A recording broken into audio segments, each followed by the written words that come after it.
plan to ensure that we are ready for the high-end tactical fight, and if need.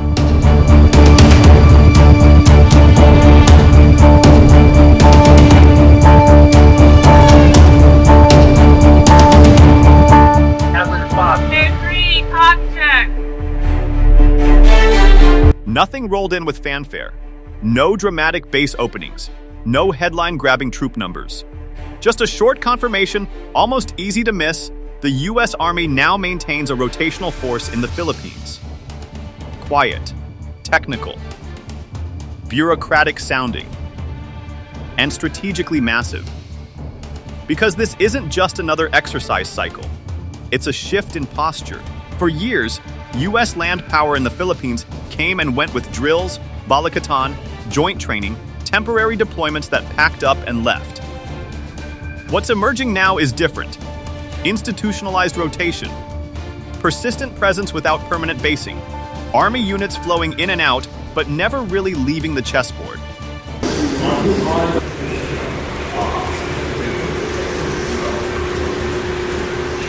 Low visibility, high consequence. That matters because land forces change the equation. Naval and air power signal reach. Army forces signal intent, staying power, and denial. They're about holding terrain, controlling choke points, and shaping escalation thresholds. In the context of the first island chain, that's not a footnote, it's architecture. This quiet expansion effectively weaves U.S. ground forces into the Philippines' defense landscape, not as guests, but as a recurring feature. It blurs the line between exercise and posture, between presence and permanence. And it does so without triggering the political backlash that large fixed bases once did. The timing isn't accidental. China's military pressure on Taiwan is intensifying. The South China Sea is more militarized than ever.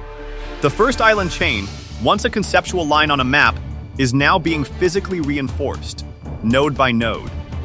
The Philippines sits at the hinge of that chain. And land power at the hinge changes how deterrence works. So the real question isn't whether this is escalation. It's whether this marks the moment deterrence in Southeast Asia stopped being episodic and started becoming structural. How quiet the U.S. Army rotation reshapes the balance between China, Taiwan, and the South China Sea? And what does it mean when the first island chain stops being theory and starts being staffed?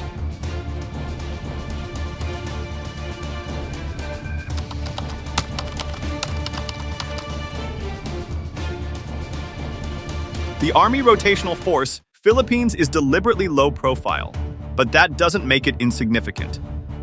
Unlike traditional deployments with parades, press briefings, or unit roll calls, this rotation is framed as a lean, headquarters-level element with supporting forces flowing in and out. On paper, it looks modest. In practice, it establishes a persistent footprint that quietly changes deterrence calculus. Command falls under a lieutenant colonel, led headquarters, signaling that this is a standing leadership node rather than a temporary task force. That level of command is small enough to remain discreet, but senior enough to ensure continuity across rotations. A RFP is embedded within Task Force, Philippines, which allows knowledge, coordination, and operational memory to persist even as personnel rotate. It's a structural presence disguised as a temporary deployment. The force also complements the Marine Rotational Force, Southeast Asia, rather than duplicating it. Where the Marines focus on expeditionary and littoral operations, the Army brings logistical depth, command and control capability, and operational sustainment. This combination strengthens the U.S.-Philippine partnership while keeping the footprint light. A smart mix of presence, capability, and ambiguity. The opacity of ARFP isn't an oversight. It's deliberate. By withholding details on size, equipment, or mission profile, the U.S. leverages uncertainty as a strategic tool. Observers and potential adversaries must assume the force could scale, support contingency operations, or coordinate rapidly with other U.S. rotational elements. In essence, rotational becomes permanent in practice, a quiet signal that U.S. land power is now a recurring feature in the Philippines without provoking overt political friction.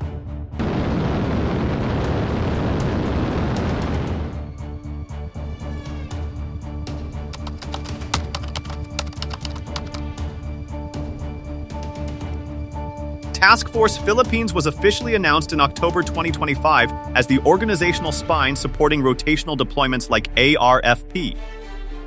Its creation wasn't about a flashy troop buildup, it was about structure, planning, and readiness. The task force exists to improve joint operational planning, enable rapid crisis response, and synchronize U.S. Philippine ground operations across a range of contingencies.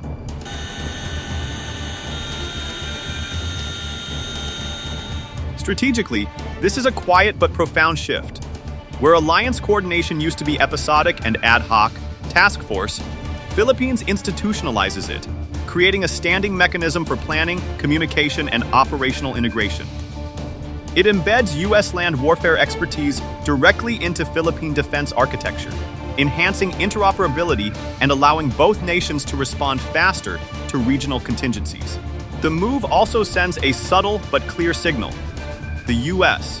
is committed to the Philippines long-term, yet without the political complications of permanent base expansion.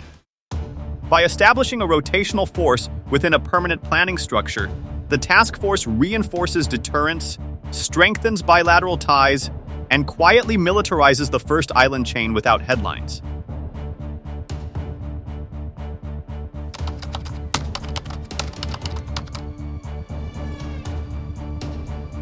The strategic weight of the Philippines isn't abstract, it's geography made manifest. Situated along the first island chain, the archipelago serves as both a forward shield for Taiwan and a southern anchor for maritime denial in the South China Sea. Think of it like Okinawa or Guam, a mix of natural terrain, proximity to contested waters, and lines of communication that make it indispensable for projecting influence and shaping regional calculations. Breaking it down further, certain areas carry outsized importance. Northern Luzon sits directly in the path of any Taiwan contingency spillover, providing early staging, observation, and coordination points. Palawan anchors the southern edge of the South China Sea, a hotspot for territorial disputes and maritime pressure points. Meanwhile, Mindanao offers ISR potential, a legacy of counterinsurgency infrastructure, and the possibility of drone basing, a flexible, persistent surveillance platform that extends reach across the region. In short, the Philippines isn't just another host nation. It's a strategic hinge in the first island chain, one that shapes deterrence, maritime access, and rapid response options for the U.S. while subtly constraining potential adversaries. Geography doesn't change, and that's why presence here carries disproportionate weight.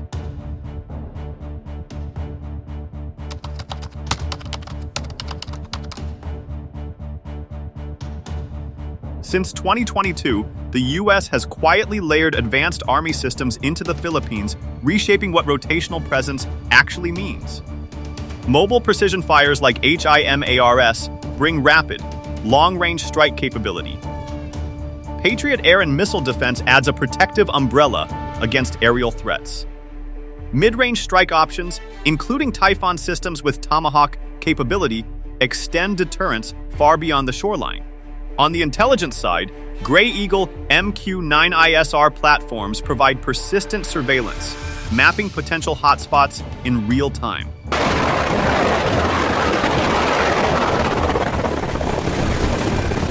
This isn't just about hardware. It reflects a doctrinal shift. U.S. Army deployments here are moving from counter-terrorism assistance to state-on-state deterrence. Land forces are now integrated into maritime conflict planning, functioning as a key node in regional defense networks rather than a supporting afterthought. The Army, once secondary to Navy and Air Force operations in the Indo-Pacific, is now a central actor, capable of shaping deterrence, controlling key terrain, and providing options that extend the first island chain's strategic depth. Presence, capability, and integration together mean that the Philippines is no longer just a training ground, it's a forward operating platform for multi-domain deterrence, quietly signaling U.S. resolve while maintaining a low-profile footprint.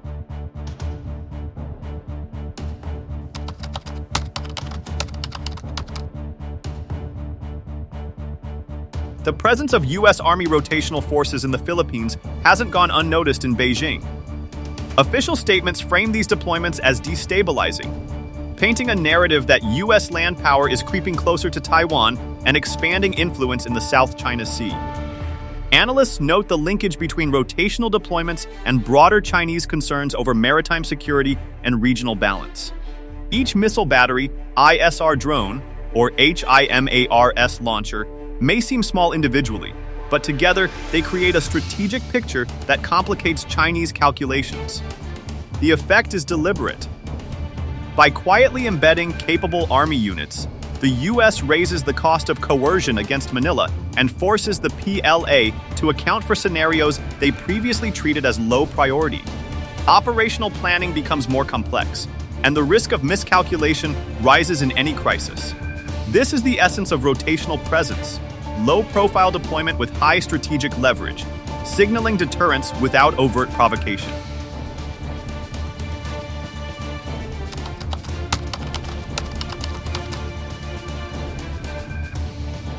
For the Philippines, the calculus is clear but delicate. Ongoing South China Sea confrontations, the potential spillover from any Taiwan crisis, and the need to protect its exclusive economic zone demand credible deterrence. Rotational U.S. land forces give Manila more than reassurance. They provide a practical ability to project defense and secure key terrain without fully ceding sovereignty.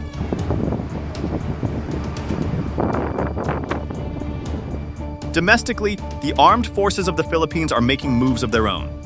The activation of the 1st Land-based Missile Battalion reflects growing recognition of integrated territorial defense. Simultaneously, joint exercises and interoperability programs with U.S. forces are institutionalizing skills, command protocols, and rapid response capabilities. Manila's challenge is balancing the benefits of this partnership with sovereignty sensitivities, ensuring that the U.S. presence strengthens rather than politicizes domestic security.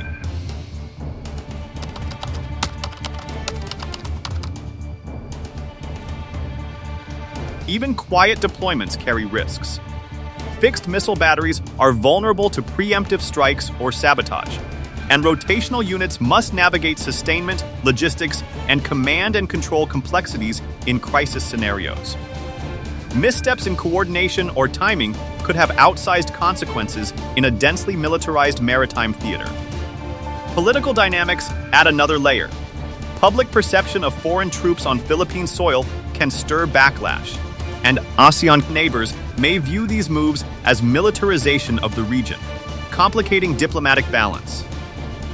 Finally, the sheer proximity of forces to sensitive zones in the South China Sea increases the risk of accidental escalation with China if miscommunication occurs. These constraints underline the delicate dance of deterrence. Capability must be credible, yet visible restraint is essential.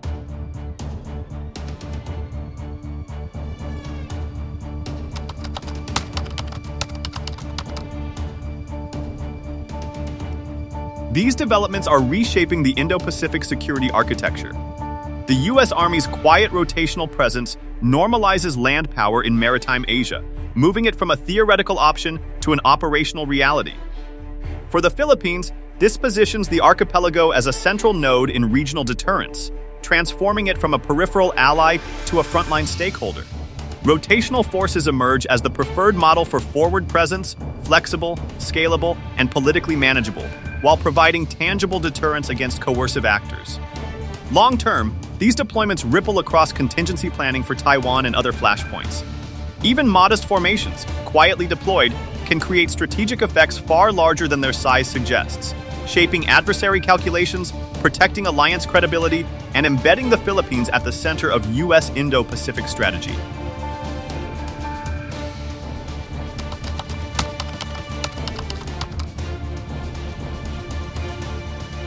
The Army Rotational Force, Philippines signals more than a temporary deployment. It marks enduring U.S. intent. The focus has shifted from symbolic exercises to operational readiness, with forces capable of responding to crises, supporting allies, and deterring aggression. For Manila, the message is clear. The Philippines is no longer a backwater ally. It sits on the front line of a regional balance of power struggle, hosting capabilities that quietly amplify deterrence without provoking overt conflict. In the end, the strategic takeaway is striking. Small formations, discreetly rotated, can have outsized consequences. Presence, integration, and capability combine to create a force multiplier effect, proving that in modern geopolitics, the quietest moves often leave the deepest imprint.